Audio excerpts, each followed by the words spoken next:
The conference room on the 42nd floor of the Willis Tower offered a panoramic view of Chicago's skyline, but Marcus Williams hadn't looked at it once during the past 6 hours. His focus had been entirely on the documents spread across the mahogany table, the lawyers flanking him on both sides, and the representatives from Skybridge Airlines sitting across from him with expressions that ranged from exhausted to relieved. It was done. After 9 months of negotiations, due diligence, regulatory approvals, and financial restructuring, Marcus had just purchased Skybridge Airlines for $420 million. At 41 years old, he had gone from a baggage handler at O'Hare International Airport 20 years ago to the owner of a mid-sized commercial carrier with roots across North America. The final signature was placed at 3:47 p.m. on a Tuesday afternoon. Handshakes were exchanged. Champagne was poured. Marcus's lead attorney, Catherine Moore, leaned over and whispered, "Congratulations, Mr. Williams. You just became one of the few black airline owners in American history." Marcus nodded, the weight of that statement settling on his shoulders. He thought about his father, who had worked as a mechanic for United Airlines for 35 years and died never seeing his son's success. He thought about his mother, who still lived on the south side of Chicago in the same house where Marcus had grown up. He thought about every time someone had underestimated him, dismissed him, or told him his dreams were too big. This was for all of them. The celebration was brief. Marcus had a flight to catch. He needed to get back to his home in Seattle, and he'd booked himself on Skybridge Flight 447, departing at 6:30 p.m.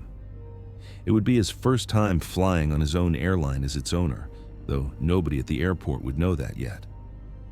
The official announcement wasn't scheduled until the following morning. He left the Willis Tower and took an Uber straight to O'Hare. The late afternoon traffic was brutal, and by the time he arrived at the airport, he had less than an hour before boarding. He checked in at the kiosk, printed his boarding pass for seat 2A in first class, and made his way through security.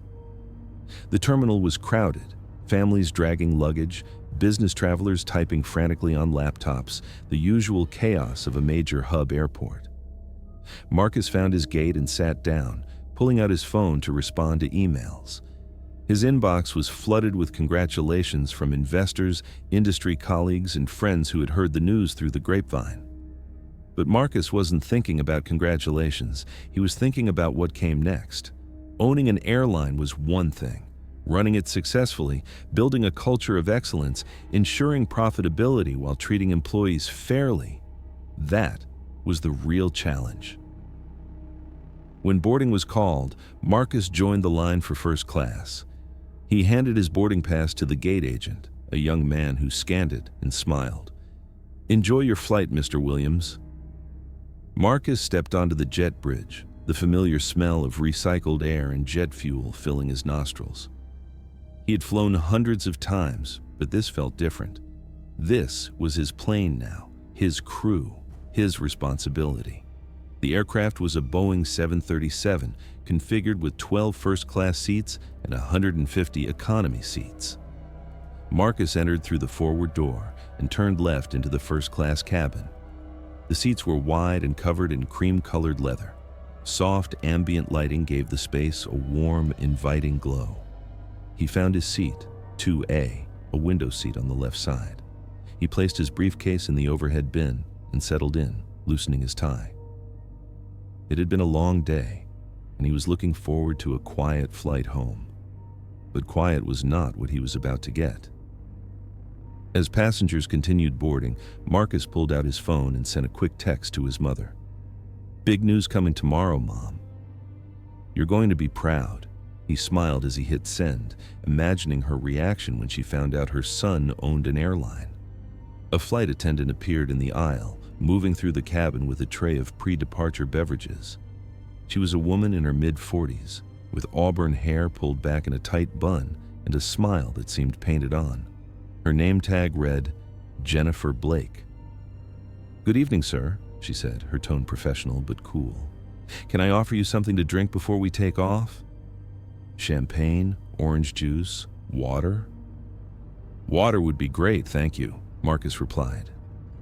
Jennifer handed him a bottle of water and a small napkin, then moved on to the next passenger without another word.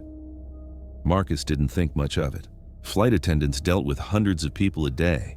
Not everyone could be warm and friendly all the time. But as more passengers boarded, Marcus noticed Jennifer's demeanor shift depending on who she was serving. To the older white couple in seats 1A and 1B, she was warm and chatty, asking about their destination and offering extra amenities. To the young white businessman in 3C, she was flirtatious, laughing at something he said and lingering a bit longer than necessary. And then there was how she treated Marcus. Curt, distant, almost dismissive. He told himself he was imagining it. He'd been navigating these kinds of microaggressions his entire life, and sometimes it was hard to tell what was intentional and what was just fatigue or indifference. But then the situation escalated. A few minutes before the cabin door was set to close, Jennifer approached Marcus's row. She stopped in the aisle and looked at him, her expression unreadable. "Excuse me, sir," she said, her voice just loud enough to draw the attention of nearby passengers. "Can I see your boarding pass?" Marcus blinked, confused. "I'm sorry." "Your boarding pass," Jennifer repeated, her tone firmer now. "I need to verify your seat assignment." Marcus reached into his jacket pocket and pulled out the boarding pass, handing it to her. She took it and examined it closely, her eyes narrowing. "This says 2A, she said slowly, as if he couldn't read. "That's correct," Marcus replied, keeping his voice calm. Jennifer looked at him, then at the boarding pass, then back at him. "And you're sure this is your ticket?" The question hung in the air, heavy with implication. Around them, other passengers were starting to notice. Conversations quieted. Heads turned. Marcus felt a familiar heat rising in his chest, but he kept his expression neutral. "Yes, I'm sure." "Is there a problem?" Jennifer's lips pressed into a thin line. "Sir, first-class tickets are quite expensive. I just want to make sure there hasn't been some kind of mistake." Marcus stared at her, the meaning of her words crystal clear. She didn't think he belonged in first class. She thought his ticket was fake, or that he'd somehow gotten it by mistake. He took a slow breath. "There's no mistake. I purchased this ticket and this is my seat." Jennifer handed the boarding pass back to him, but her expression remained skeptical. "I'll need to verify this with the gate agent." Marcus's jaw tightened. "You're welcome to do that, but I'm not moving." Jennifer's eyes flashed with irritation. She turned and walked briskly to the front of the cabin, pulling out her phone. Marcus could see her speaking in low tones, glancing back at him every few seconds. The passengers around him were fully engaged now. The older couple in row 1 exchanged uncomfortable glances. The businessman in 3C looked amused, as if this were entertaining. A woman across the aisle leaned toward her companion and whispered something. Marcus sat perfectly still, his hands resting on the armrests. He had been here before, in different forms, in different contexts. The assumption that he didn't belong, the suspicion, the need to prove himself over and over again. But this time, he wasn't just a passenger. He was the owner. And he was about to make that very clear. Jennifer returned a moment later, her expression set with determination. Behind her was the gate agent, a young woman who looked deeply uncomfortable. "Sir," Jennifer said, her voice loud enough for the entire first-class cabin to hear. "I've confirmed with the gate that there's been an issue with your ticket. We're going to need you to move to an economy seat." Marcus didn't move. "What issue?" "The ticket was flagged as potentially fraudulent," Jennifer said, her tone dripping with false authority. "We have a responsibility to ensure the integrity of our seating assignments." The gate agent shifted nervously. "Actually, I didn't say," Jennifer cut her off with a sharp look. "I've handled this. Sir, please gather your belongings and move to the back of the aircraft.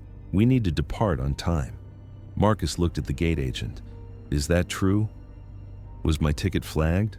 The gate agent hesitated, clearly torn between supporting her colleague and telling the truth.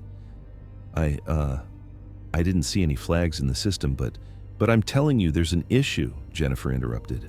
"And as the senior flight attendant on this aircraft, I have the authority to reseat passengers if necessary." Marcus's hands clenched slightly on the armrests, but his voice remained calm. "I'm not moving." Jennifer's face flushed with anger. "Sir, if you refuse to comply, I will have no choice but to call security and have you removed from this flight." The cabin was silent now. Every eye was on them. Marcus could feel the weight of judgment, the assumptions being made, the conclusions being drawn. He reached into his jacket pocket and pulled out his phone. He unlocked it, scrolled through his emails, and found the one he was looking for. It was from the airline's board of directors, sent just 2 hours ago, confirming the completion of the acquisition and welcoming him as the new owner. He turned the screen toward Jennifer. "Before you call security, I think you should read this."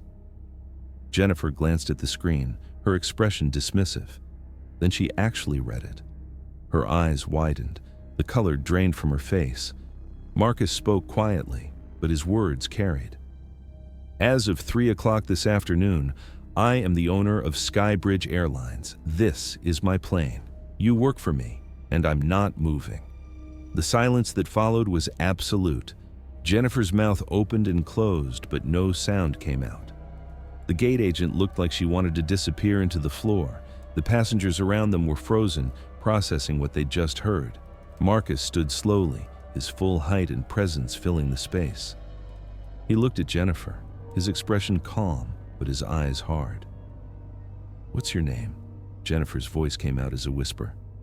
"Jennifer Blake." "Jennifer Blake," Marcus repeated.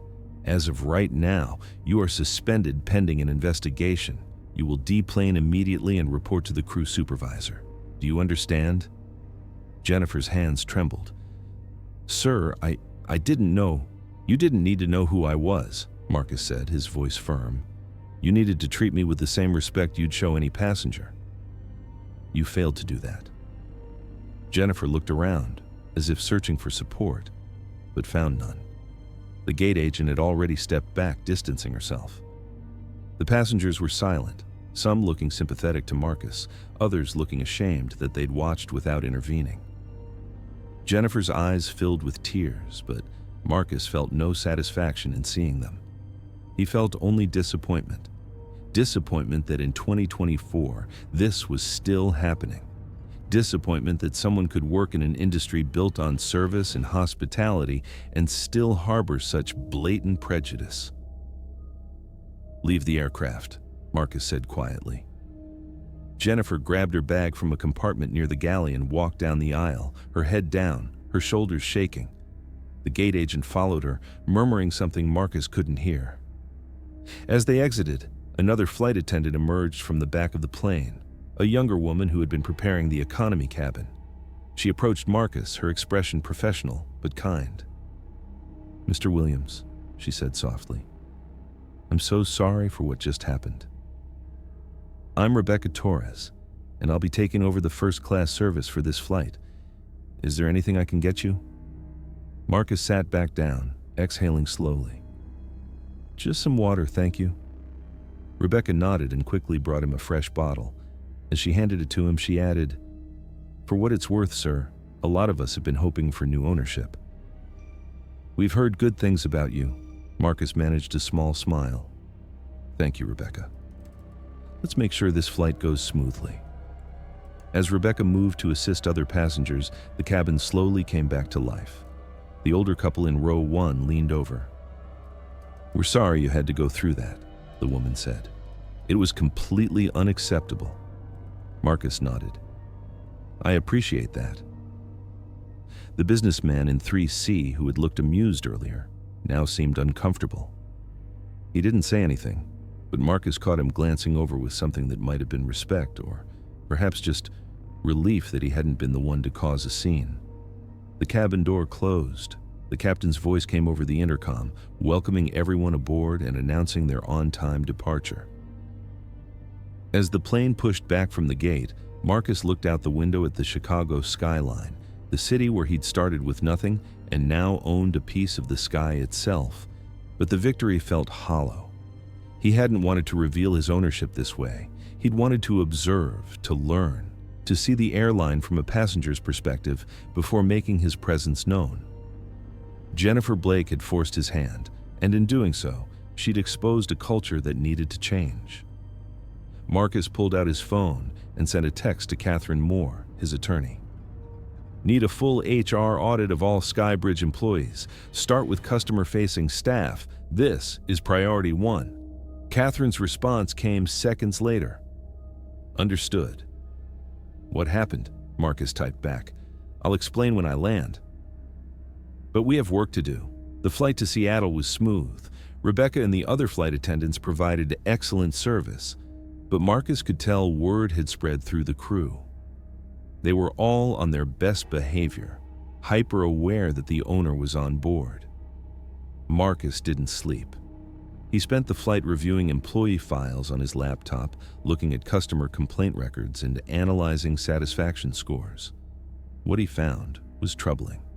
Skybridge had a higher than average rate of complaints related to discrimination, and the majority of those complaints involved flight attendants. Even more concerning, very few of those complaints had resulted in any disciplinary action. The previous ownership had clearly ignored the problem, either out of negligence or complicity. But Marcus wasn't going to let it continue. When the plane landed in Seattle, Marcus was the first to deplane. He thanked Rebecca and the crew, then made his way through the terminal. His phone buzzed constantly with messages. News of the confrontation had already leaked. Someone on the flight must have recorded part of it or shared the story online. By the time Marcus got home, it was trending on social media. Number-sign Skybridge owner was climbing the charts, with reactions ranging from outrage at Jennifer's behavior to praise for Marcus's calm handling of the situation. But Marcus wasn't interested in becoming a viral sensation. He was interested in making sure this never happened again to anyone on any of his flights. The next morning, Marcus held a press conference at Skybridge's headquarters in Seattle.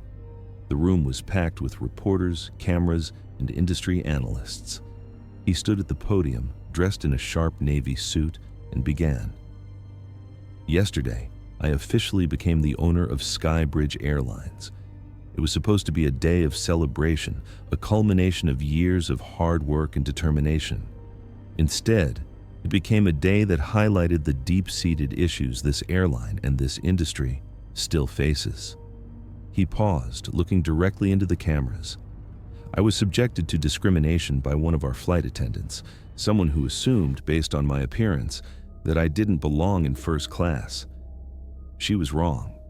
But more importantly, her behavior reflects a culture that has been allowed to fester unchecked. The room was silent, every reporter hanging on his words. Marcus continued. Effective immediately, Skybridge Airlines will implement comprehensive anti-discrimination training for all employees. We will establish an independent review board to handle complaints, ensuring they are taken seriously and addressed appropriately. And we will have zero tolerance for behavior that makes any passenger feel unwelcome or unsafe. He leaned forward, his voice firm. This airline will be a place where everyone, regardless of race, gender, religion, or background, is treated with dignity and respect. That's not just a promise, that's a commitment. The reporters erupted with questions, but Marcus raised a hand. I'll take a few questions, but I want to be clear. This isn't about one flight attendant. This is about an industry-wide problem that requires industry-wide solutions. A reporter from the Chicago Tribune stood. Mr. Williams, what will happen to Jennifer Blake? Marcus's expression didn't change. Ms. Blake has been terminated. Her actions violated company policy and our core values. There is no place for discrimination at Skybridge. Another reporter from CNN asked, "Do you think this incident will affect Skybridge's reputation?" Marcus considered the question. I think it already has, but I also think this is an opportunity to show that we're serious about change. Actions speak louder than words, and we're going to prove that through our actions. In the weeks that followed, Marcus's words were put to the test. The story of his confrontation with Jennifer Blake had sparked a national conversation about discrimination in air travel. Other passengers came forward with their own stories, describing similar experiences on various airlines. Advocacy groups called for industry-wide reforms. lawmakers began drafting legislation to increase accountability. Marcus used the momentum to drive change within Skybridge. He hired a chief diversity officer, a respected former NAACP executive named Dr. Angela Reeves. Together, they overhauled hiring practices, created mentorship programs for underrepresented employees, and established partnerships with community organizations. Customer satisfaction scores began to climb, employee morale improved, and Skybridge started to attract passengers who appreciated the airline's commitment to inclusion. But not everyone was happy. Jennifer Blake, now unemployed and facing a damaged reputation, gave an interview to a conservative news outlet. She claimed she had been unfairly targeted, that she was just doing her job, and that Marcus had overreacted. The interview went viral, but not in the way she'd hoped. Public opinion turned against her even more sharply. People saw through her excuses, recognizing them for what they were, an attempt to avoid accountability. Marcus didn't respond publicly. He didn't need to. The truth spoke for itself. 6 months after the incident, Marcus stood in the Skybridge Training Center in Seattle, watching a new class of flight attendants go through their anti-discrimination training. The instructor, a former flight attendant herself, was leading a role-playing exercise where trainees practiced responding to biased assumptions. One trainee, a young black woman, played the role of a passenger being questioned about her first-class ticket. Another trainee, playing the flight attendant, had to navigate the situation appropriately, treating the passenger with respect while verifying information if necessary. Marcus watched as the trainee playing the flight attendant apologized for any inconvenience and discreetly confirmed the ticket without making assumptions or causing a scene. The instructor praised the approach, highlighting the importance of treating all passengers equally. Dr. Reeves stood next to Marcus, arms crossed, a satisfied smile on her face. "They're getting it," she said. "They are," Marcus agreed. "But this is just the beginning. Culture change takes time." "True," Dr. Reeves said, "but you've started something important here. Other airlines are watching. Some are even reaching out, asking how we're implementing these changes." Marcus nodded. "Good. The more airlines that join this effort, the better." As the training session continued, Marcus's phone buzzed. It was a text from his mother. "Saw you on the news again, baby. So proud of you. Your father would be too." Marcus smiled, a warmth spreading through his chest. He thought about his father, about the lessons he'd taught him. Work hard, treat people right, never forget where you came from. He was living those lessons now, every day. 1 year after purchasing Skybridge, Marcus was invited to speak at the International Air Transport Association's annual conference in Geneva. It was one of the industry's most prestigious events, attended by airline CEOs, government officials, and aviation experts from around the world. Marcus stood at the podium in the grand ballroom, looking out at hundreds of faces. He began his speech not with statistics or business strategies, but with a story. "A year ago, I boarded one of my own planes as a passenger. I was subjected to discrimination, publicly humiliated, and nearly removed from the flight. The flight attendant who did this assumed I didn't belong in first class because of the color of my skin. She was wrong about me. But more importantly, she was wrong about what our industry should represent." He paused, letting the weight of his words settle. "Aviation is about connection. It's about bringing people together, bridging distances, creating opportunities. But if we allow discrimination to persist, we're failing that mission. We're saying that some people deserve to fly and others don't. Some people deserve respect and others don't. That's unacceptable." The room was silent, captivated. Marcus continued. "At Skybridge, we've made significant changes, but I'm not here to talk about what we've done. I'm here to challenge all of you to do the same. Because this isn't just a Skybridge problem or an American problem. It's an industry problem, and it requires all of us to solve it." When he finished, the applause was long and loud. Several CEOs approached him afterward, expressing their commitment to implementing similar programs. Some were genuine. Others, Marcus suspected, were just trying to avoid bad press. But that was okay. Even if their motivations weren't pure, the result would be the same. More airlines taking discrimination seriously, more employees being held accountable, more passengers being treated with dignity. Back in Seattle, Marcus walked through the Sky Bridge headquarters, now fully his domain. The walls were decorated with photos of employees from diverse backgrounds, a visual representation of the company's values. The break room had been redesigned to include quiet reflection spaces for employees of all faiths. The HR department had tripled in size, dedicated to ensuring a fair and inclusive workplace. Marcus stopped at a window overlooking the tarmac, where Skybridge planes taxied and took off, carrying thousands of people to destinations across the continent. Each flight was a chance to get it right, to show passengers that they mattered, that they were welcome, that they belonged. He thought about Jennifer Blake sometimes. He wondered if she'd learned anything from the experience, if she'd reflected on her biases and grown as a person.